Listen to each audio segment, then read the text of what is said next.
ඒකට මං කැමතියි. ඔන්න ඉතින් අලුතෙන් මම එයාර් ෆ්‍රයර් එකක් ගත්තා. දැන් මේ දවස්වල එයාර් ෆ්‍රයර් එකේ අලුතින් රිසිප්ට්ස් try කරන එක තමයි මගේ වැඩේ. ඇත්තටම කිව්වොත් එහෙම එයාර් ෆ්‍රයර් එකක් මම මීට කලින් යූස් කරලා නැහැ. එයාර් ෆ්‍රයර් එකේ හදපු කෑම කාලා තියෙනවා. ඒ වුණාට මමම එයාර් ෆ්‍රයර් එකකින් කෑම හදාගෙන කාලා නැහැ. ඒක නිසා මට එච්චර හරියටම වැඩේ දන්නෙත් නැහැ. හැබැයි හරිම ලේසි. මේවා දැන් සිස්ටමයිස් කරලා තියෙන්නේ. මම ඉතින් පොඩි පොඩි රෙසිපීස් දැන් try කරනවා. ඔයගලන්ට මේක තව විනාඩි දෙකක් ගියාට පස්සේ මම පෙන්නන්නම් අද මම මොනවද මේ හදන්නේ කියලා. බලමු මගේ රෙසිපි එක කොහොමද ඇවිල්ලා තියෙන්නේ කියලා. චීස් ටික නම් මෙල්ට් වෙලා නැහැ තාම.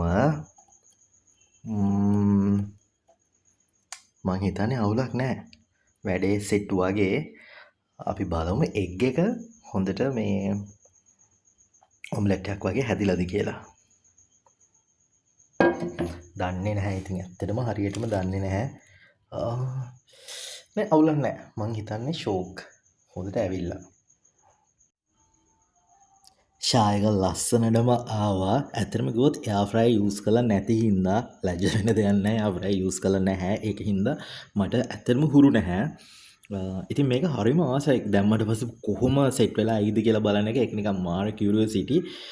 මේක මන් දන්නේ නැහැ කොච්චර සක්සස්ද කියලා. හැබැයි ඉතින් අවුලක් නැහැ. එග් එකත් හොඳට හැදිලා තියෙනවා.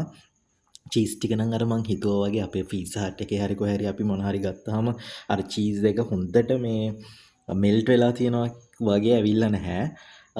හැබැයි හොඳයි. not bad. ඒකට මම මාර හැපි.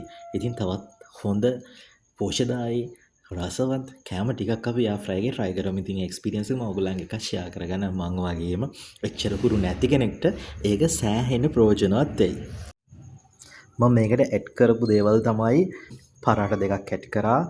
එතකොට කිව්කම්බර්, ගර්කින්, එතකොට ගෝවමල්, එතකොට චීස් ස්ලයිසස් නෙමෙයි චීස් පොඩියට නිකන් කොටු කොටු කපලා දැම්මා. බෙල් පෙපර් දැම්මා. ඔරිගානෝ ස්ප්‍රින්ග් කරා. එතකොට පෙපර් චුට්ටක් දැම්මා. ලුණු චුට්ටක් දැම්මා. එතකොට ටොමැටෝ සෝස් මං යටට ලේයර් එකක් දැම්මා. එච්චරයි. This is our dinner today. ඔන්න ඉතින් මම දැන් මේක අපේ අම්මට ගිහිල්ලා දීලා එකක් මට එකක් අම්මට දීලා බලමු එයා රහයිද නැද්ද කියන්නේ කියලා. එයා හරිම නැචරල් විදිහට මේක රහයි කියලා කිව්වොත් එimhe මගේ වැඩේ සක්සස්. කොහොමද මං සුපිරි රෙසිපීස් ටිකක් ඉස්සරහට හදලා පුරුදු වෙනවා. මං හිතනවා එයා ෆ්‍රයර් එක මට හොඳට බ්‍රෙක්ෆාස්ට් හදාගන්න සහ ඩිනර්ස් හදාගන්න සෑහෙන යූස්ෆුල් වෙයි කියලා. ඉතින් එහෙනම් තව ලස්සන වැදගත් කෙන වීඩියෝ එකක් අරගෙන මම ඔයගලන් හම්බ වෙන්න ඉක්මනින් මෙන්න. ආදරේ ඔයගලන් හැමෝටම.